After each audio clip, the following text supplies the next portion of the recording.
Yes. Good morning mga kasama. Nandito naman si Kuya Goods nagbabalik. At syempre, hindi ka pa nakasubscribe sa ating channel, pasubscribe na lang po at hit mo na rin yung bell. Nawindang ang taong bayan, lalong-lalo na yung mga supporter ng mga Pulangaw. Oo. Nagulat sila, naglabasan yung mga, lalong-lalo na nung nagsalita si Ate Amy. Nawindang, marami nag-iiyak. Yung under nag-iiyak, ha? Ano raw sabi, desperado na raw na pabagsakin si Bungat-Ngat. Naku, Diyos mio Marimar. Ito na katunayan na buhay na nagpapatotoo. Imbis na gumaling, lalo pang nalulung. 'Di ba? Naabutan niyo ba yung speech?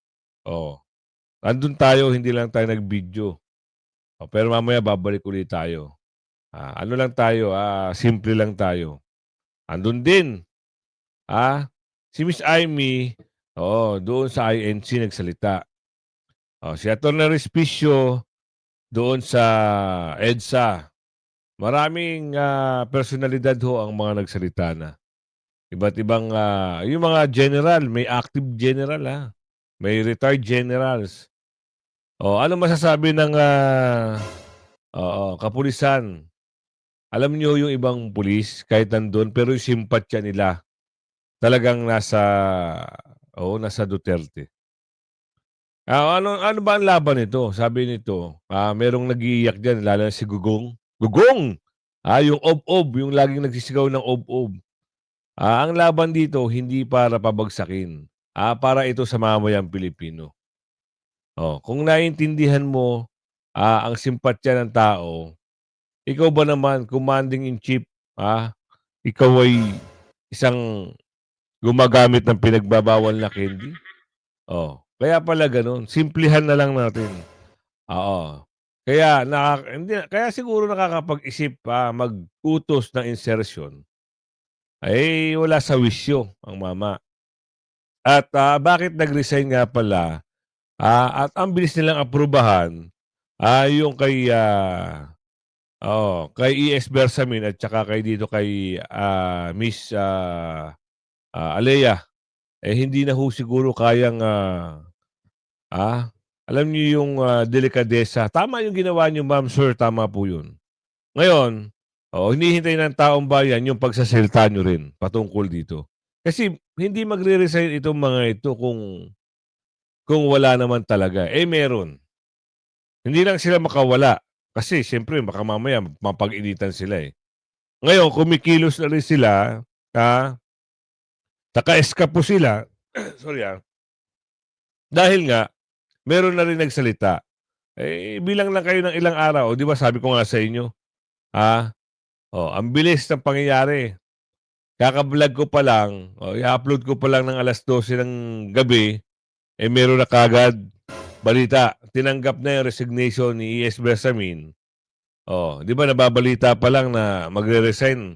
Hindi yan magre-resign. Malamang, sabihin natin magre-resign, nag-resign. Pero malamang sa malamang yan talaga, sinibak.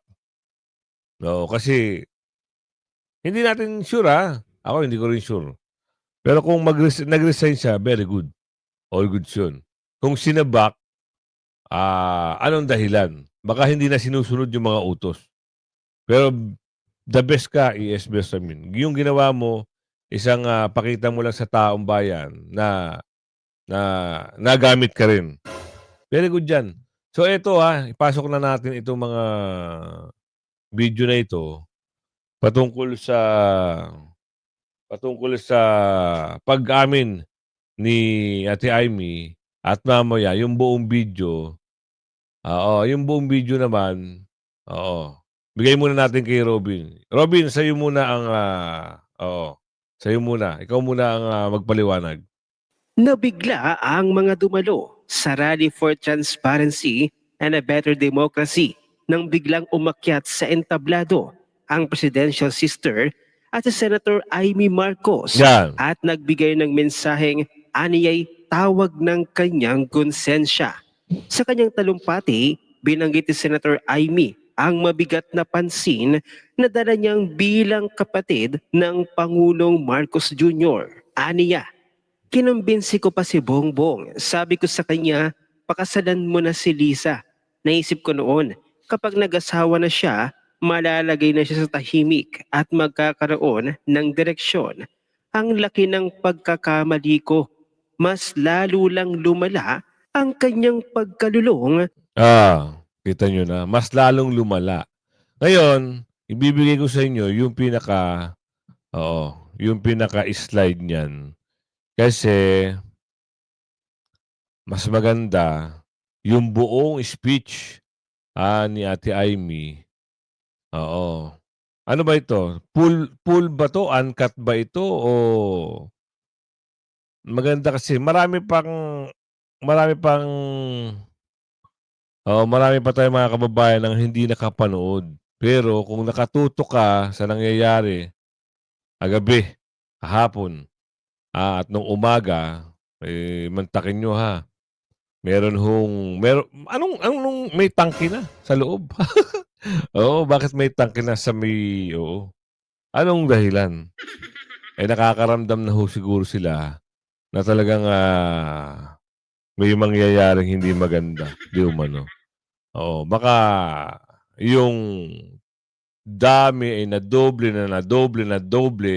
at merong mga ilang general, active general, kumumpas, naku, yari na.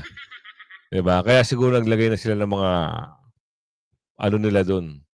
So ito na yung yung kay Ate Amy. Napakahirap po ang pumunta, tumayo, at magsalita sa inyong harapan. Yan. Pero noon naman, alam ko walang madali kapag ikaw ay Marcos. Nanginginig ako at ang aking boses. Hindi dahil ako natatakot sa inyo. Yan. Kundi dahil nalulungkot po ako.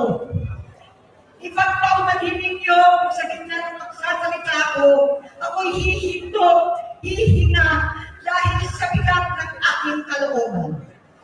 Pero hindi yan ang dapat kong iingin ng paumanhin. Hindi yan ang kasalanan ko sa bayan na dapat ihingi ko ng tawad. Narito po ako dahil sa tawag ng Iglesia ni Cristo Yan, nice. sa transparency, accountability, at justisya. At dahil sa tawag ng sarili kong konsensya, Yan. bilang senador, bilang kapatid, bilang Pilipino. Bata pa naman kami ni Bongbong. Alam na ng buong pamilya ang problema sa kanya.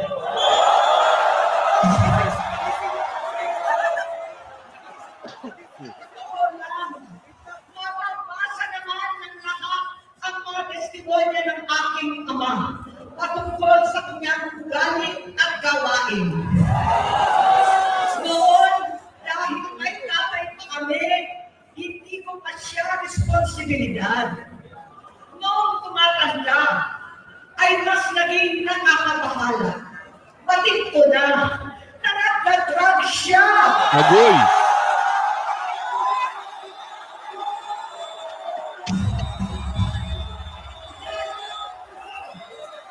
Pamilya, nalaman ng pamilya, seryoso ito.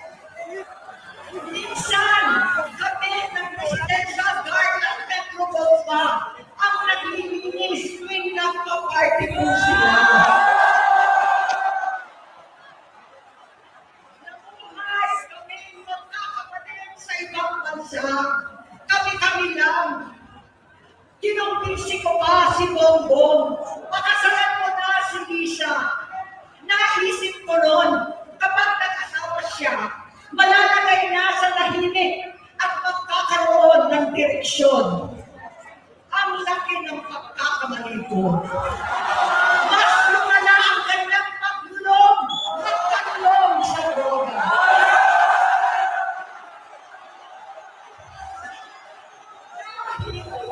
Parehas pa na silang mag-asawa. Umiyak na si Ate Amy, oh.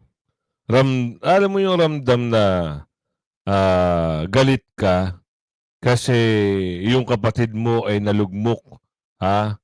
Hindi natin alam kung gusto talaga ng kapatid o naging biktima lang din siya o naging gusto nilang mag-asawa. Ayun ang sa video. Oo, ang sinabi, nalulung. Mas tumindi ang pagkalulong. Hindi ko pwede siya ng loko. Alam ng mga tao doon na halos hindi siya mapapasok. Tuwing kukumprontahin ko siya, ay nagsasabi siya magbabago na siya, aalisin na niya ang bisyo. Hanggang sa may nagsumbong na naman sa akin, na sa paggising pa lang sa umaga, kasabay ng almusal, mariwala pala. Ay, grabe.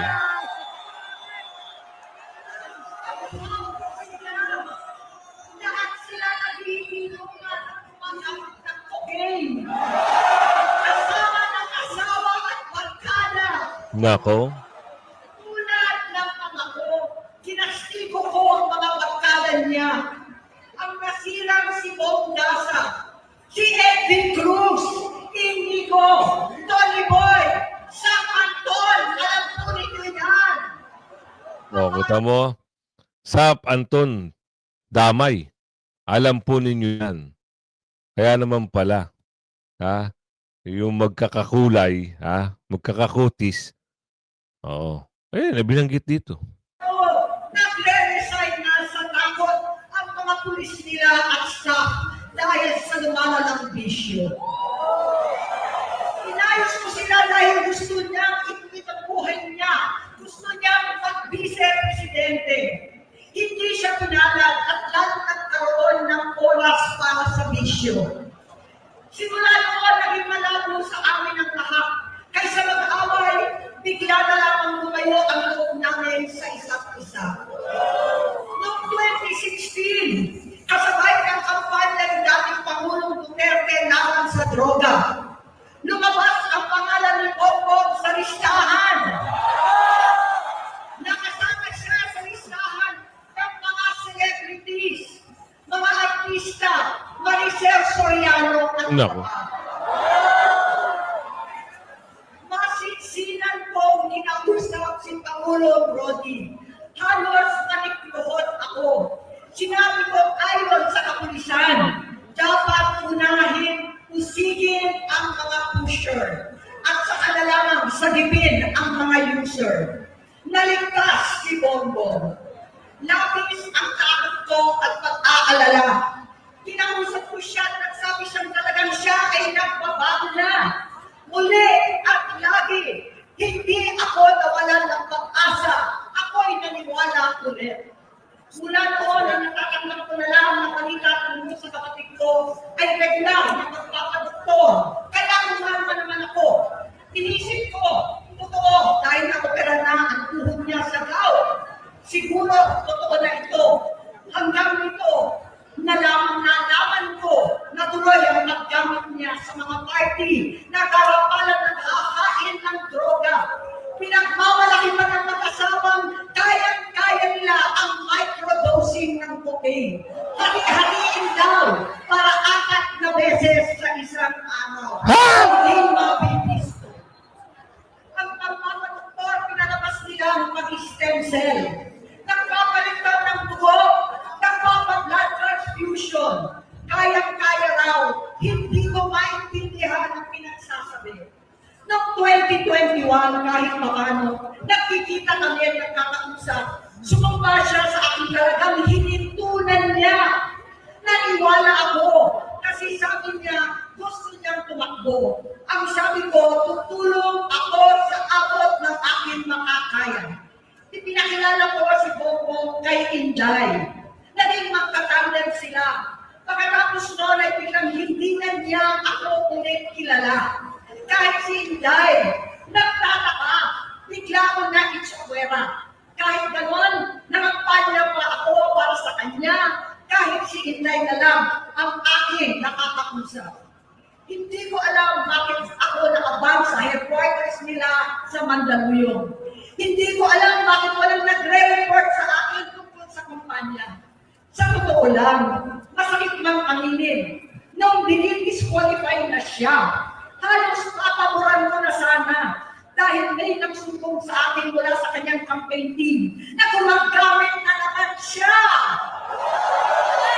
Nung sinabihan ko, siya at mga taong nasa paligid niya, nagkaisa silang tuluyan akong alisin sa kampanya na ako naman ang bumuo. Sinabi nilang gusto ko na siya ay mag-disqualify para ako ang pumalit. Hindi totoo yun! Iniisip ko ang kalagayan ng aking kapatid at paano siya magsisilbi kung ganyan ang kalagayan niya. Tama nga naman, di ba? May dahilan. Matagal-tagal din kasing lumabas itong katotohanan. Ano? Umabot pa ng 3 years. Pero siguro 3 years is enough na. So, they all know, lalong-lalo na yung those who patriot na, mapatriot kay Bonget, alam nyo na. Hindi ba kayo na-shock na yung pinapatriot nyo ay isang, di ba, lulong, at lalong na lulong. Gusto nyo rin makita kung sino yung excuse me, nagsalita rin si Atty. Rowena Guanzon doon sa stage sa INC. Medyo malayo nga lang, pero at least maririnig natin. Pasok.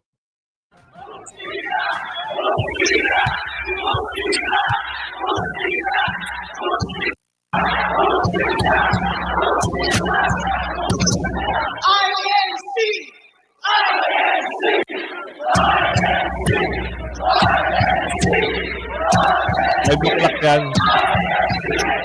Hapon, 5 or...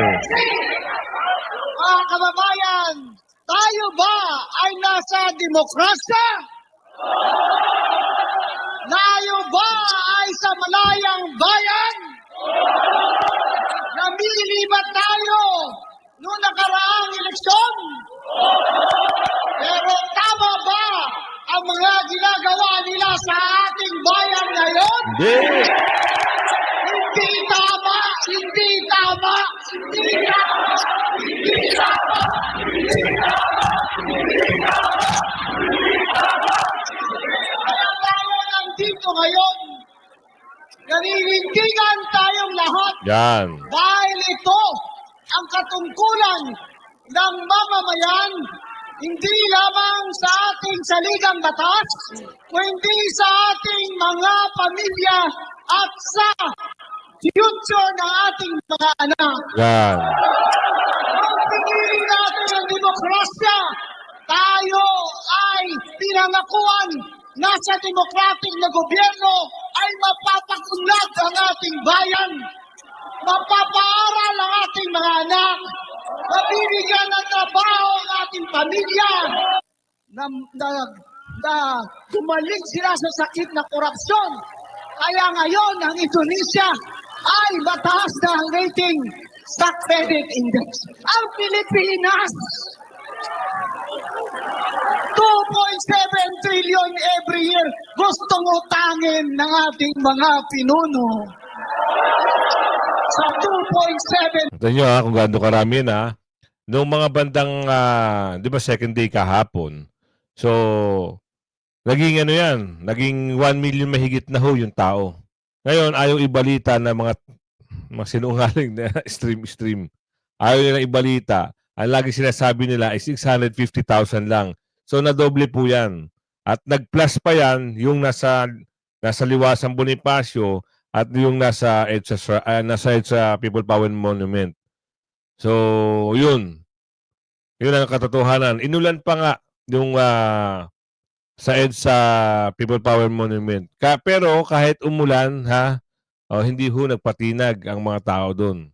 Ngayon, kung kayo ho ay papasyal, magdala ho kayo ng payong. Payong para makasalag kayo kahit papaano sa init at ulan. Trillion ang 2.6 dyan ay para lamang sa pagsweldo ng kanilang pamahalaan. No. Habang ang budget natin na hawak ng ating mga congressman at speaker at mga senador na galing dapat ang calculation, komputasyon kung magkano ang mai-income ng Pilipinas galing sa ating taxes at sa ating GDP Ah. ay lobo-lobo na ang budget. Paldo-paldo na.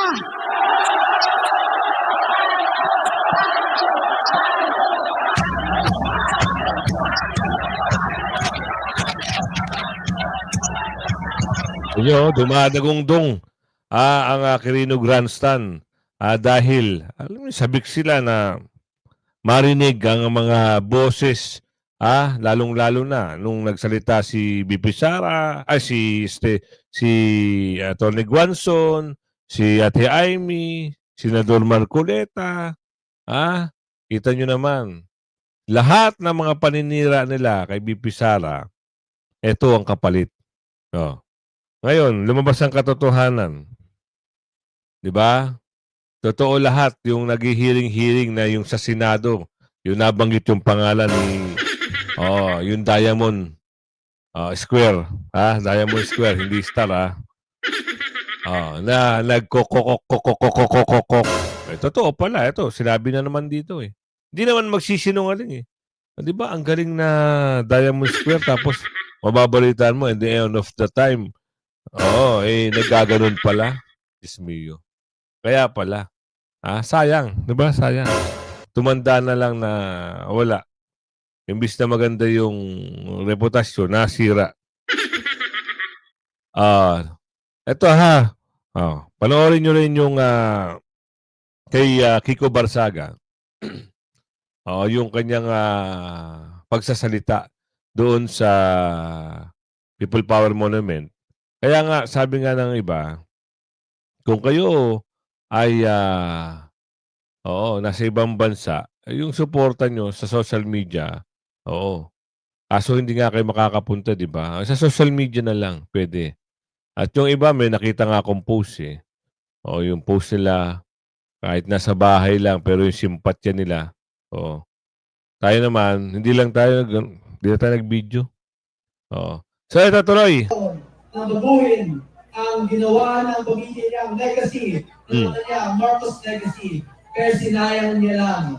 Tama, sinayang lang. Yung Duterte family, binigyan siya ng pagkakataon, sinuportahan siya, binigyan siya ng tiwala, at pinakulong lang niya ang dating presidente na ginawa siyang president.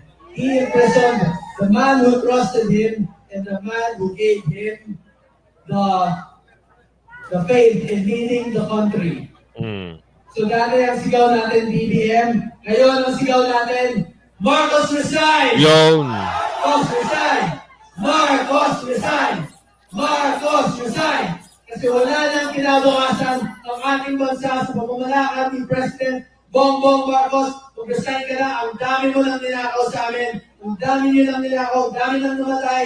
Nagpa-party-party ka lang, na kumakain ka lang, natulog ka lang sa Malacanang habang binabaha at nagugutom ang iyong mga nasasakupan. Tama. Justisya para sa Pilipinas, BBM resign, Marcos resign! Marcos resign! Marcos resign! Thank you everyone and God bless. Narinig nyo. Eto matindi. Maalma ang mga tagapagtanggol. Mga tagapagtanggol ni Bungat-Ngat, anong sabi? Desperado na raw pabagsakin ang kanilang amo, ang kanilang boss. Talaga ba? Baka naman kaisa kayo sa nababanggit ni Ate Amy, kaya pinagtatanggol nyo yung inyong amo. Nagtatanong lang ho, huwag kayong magagalit. Kasi napapansin namin, galit na galit kayo kay BP Sara. Ngayon, pinapatungkol nyo pa rin ito kay BP Sara. Wow, si BP Sara ba ang may kagustuhan nito? Taong bayan ho ang kumikilos. Ang religious religious group na ito ang kumikilos. Dahil ayaw na nila sa mga mapagpanggap nyong gawain. Desperado raw ang akusasyon ni Senator Amy Marcos. Lumang issue na raw ang inuungkat nito laban kay Pangulong Bongbong Marcos. Kapatid na Ang nagsabi. tanong ng palasyo, anong klaseng kapatid ang senadora para siraan ang pamilya ng Pangulo? Nasa frontline na balitang yan si Maricel Alili. ano ang dahilan ni Senator Amy para ang sarili niyang kapatid ay siraan niya? Anong klaseng kapatid si Senator Amy? Anong klaseng Pilipino si Senator Amy? Sa YouTube page ni Palace Press Ang Office. tanong naman, Easy ka dyan, boy! anong klaseng leader? Yung boss mo. Tatanong lang bakit may magantong mga balita? Noon pa to eh. Buti na lang, andyan yung kapatid at binulga. Dahil kung hindi, wala. Nakapikit pa rin yung mga gabinete kahit alam na nila. Maganda na nga yun, nagsalita si Ate Amy.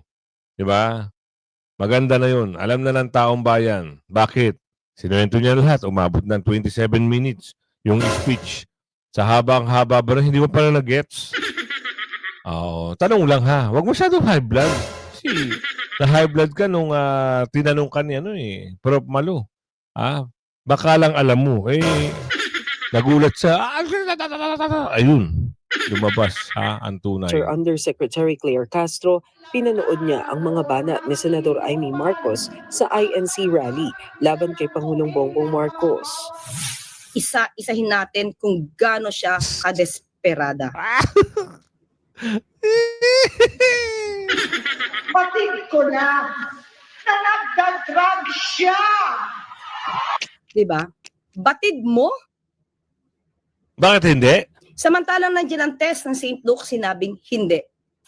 Agad-agad ang buwelta ng palasyo Galit sa ka, eh? akusasyon ni Senador Amy tungkol sa umano'y pagdudroga ni PBBM. This is definitely a desperate move. So ano ang dahilan ng desperadong galawan? Ito na lang ang tanong. Kung halimbawa ma'am, boss, amo, manager, talagang, hindi na kinaya ng utak kasi alam mo naman pag medyo, alam mo naman pag gumagamit ng mga candy, medyo magulo ang utak niyan at hindi na kinaya, yung nakikita niya ngayon at mag-resign. Kami magtatanong, saan kayo pupunta? Saan kayo pupulutin? Tama. Kasi, ganyan po talaga. Kailangan nilang depensahan. Trabaho po nila yan. Walang masama doon. Trabaho po nila yan eh. Kailangan nilang gawin na maganda ang imahe ng kanilang boss. Doon sila binabayaran. Tama nga naman. Kaso nga lang, hindi nyo pa ba halata na maski yung nabalita na 2 gabinete, nag-resign na. Diba? Tama. Doon pa lang, alam nyo na na talagang may mali pwede ba ipakwento nyo sa amin sa susunod ng mga araw kung may pagkakataon pa kung bakit ba nag-resign yung 2 gabinete? Kasi yung isa doon, yung una talagang taga-suporta din taga-pagtanggol din ni Bungit-ngit yun Nagulat na lang kami. Ang bilis ng pangyayari. Resign, tinanggap ka agad. Samantalang yung kay sino ba ito nag-resign? Yung sa NBI. Parang hindi pa, pinatagal pa ng pinatagal, meron pa Sino ba yung nag-resign na yun? Si yung media na naging PCO. Mabilis din na napalitan. So, dito lang sa administrator to, na mabilis nagkakaroon ng transition o pagpapalitan. Bakit kaya? Yun nga sinasabi natin. Pag magulo ang utak, wala talaga. Kayo ngayon ang humusga. Naku, puro kabataan na sa Mendiola. Kabataan. Ayan yung Ngayon maaga pa lang Pero marami pa rin tao ang sumisilip. Ngayon, sa Luneta, masarap doon mag-walking kasi yung kabilang lane doon, bukas. So kung drop kayo doon, silip kayo kung ano meron doon. Dala kayo ng tinapay, no? Pwede kayong, kasi maraming nakatent doon Marami, puno. So this is the last day. Ano kaya ang ganap mamaya?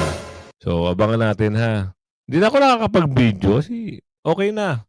Nakita ko na yung mga bagay-bagay na dapat makita. Nakakatuwa lang nung nag-speech si Ate Amy saka si Atty. Guanzon. Nakakatuwa lang talaga. So, di ba? Isipin mo, ganun ganun nila pinatunayan at siniwala sa taong bayan, ano kaya masasabi ng mga ano nila, yung mga senador na iba na tagapagtanggol ni Bungit-Ngit at ni Balulong? Ano kaya masasabi nyo rito? Baka naman magngangaw na naman kayo. Ayan, kung umabot sa video natin hanggang sa muli, like and share. Bye-bye!